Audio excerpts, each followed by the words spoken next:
মৰমৰ ছাত্ৰ ছাত্ৰীসকল আমি 3 নম্বৰ চেপ্টাৰটোৰ MCQ কুৱেশ্যন কৰি আছিলোঁ আৰু আজি কেইটামান কুৱেশ্যন লৈ আহিছোঁ তো তোমালোকে চাবা সো ইয়াতে বহুত কিটা আছে কুৱেশ্যন এইটো ভিডিঅ'ত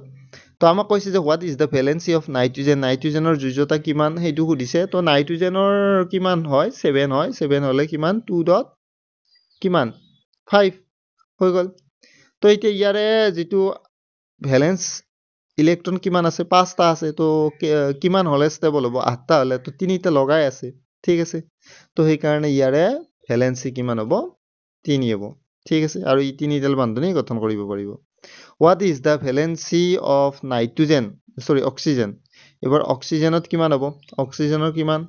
তো 8 হলে কিমান 2.6 তো ইয়াৰে 8টা হবৰ কাৰণে কেইটা লাগে আৰু ইলেক্ট্ৰন দুটা লাগে তো ইয়াৰে ভ্যালেন্সি কিমান হ'ব 2 হ'ব ঠিক আছে তাৰপিছত নেক্সট তোমালোকে চোৱা what is the valency of magnesium magnesiumৰ কিমান 12 হৈ গ'ল 12 হলে 2.8 কিমান 2 এতিয়া ই যদি দুটা ইলেক্ট্ৰন এৰি দিয়ে তেতিয়া হলে কিমান থাকিব ইয়াৰ 8টা থাকিব তাৰমানে ইয়াৰ ভ্যালেন্সি কিমান হ'ব 2 হ'ব হেতু মন ৰাখিবা কিছুমানে গ্ৰহণ কৰে কিছুমানে এৰি দিয়ে মেটাল বিলাকা জেনেৰেলি এৰি দিয়ে তো ঠিক আছে তাৰপিছত নেক্সট তোমালোকে চোৱা নেক্সট চোৱা the electronegativity values of the elements are highest in এই আমাৰ যে বিদ্যুৎ ঋণাত্মকতা আছে এই বিদ্যুৎ ঋণাত্মকতা কোনটো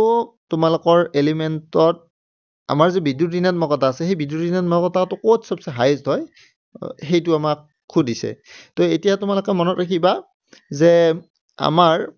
এই যেটো পৰ্যায়বৃত্ত তালিকাৰ যেটো 17 নম্বৰ বৰ্গ আছে সেই 17 নম্বৰ বৰ্গৰ মৌল কেইটাৰ বিদ্যুৎ ঋণাত্মকতা মানে ইলেক্ট্ৰন টানিব পৰা গুণটো হেতু তোমালোকৰ কি থাকে অলপ বেছি থাকে তো সেই কাৰণে আমাৰ ইয়াতে অপচনটো হ'ব গ্ৰুপ 17 হ'ব ঠিক আছে তাৰপিছত নেক্সট তোমালোকে চোৱা the valency of an element is 1 which of the following elements could it be তো এতিয়া তোমালোকে ইয়াতে তো ইয়াৰ কাৰ্বনত 4 অক্সিজেনত তো 2 তোমালোকে জানা নিয়নত তো 0 কাৰণ ইয়াৰ আউটাৰ সেলটো পুৰা ষ্টেবল হৈ আছে 2.8 হৈ আছে ঠিক আছে এটা লিথিয়ামৰ কিমান 3 হলে 2. কিমান 1 তো 1 হলে তোমাৰ ই এটা ইলেক্ট্ৰন এৰি দিব দিলে আমাৰ তো সেই কাৰণে ইয়াৰ মৌলটোৰ নাম কি হ'ব ইয়াতে লিথিয়াম হ'ব ঠিক আছে নেক্সট তোমালোকে চোৱা which of the following elements has the highest electronegativity কোনটো মৌল হ'ব তোমালোকে জানা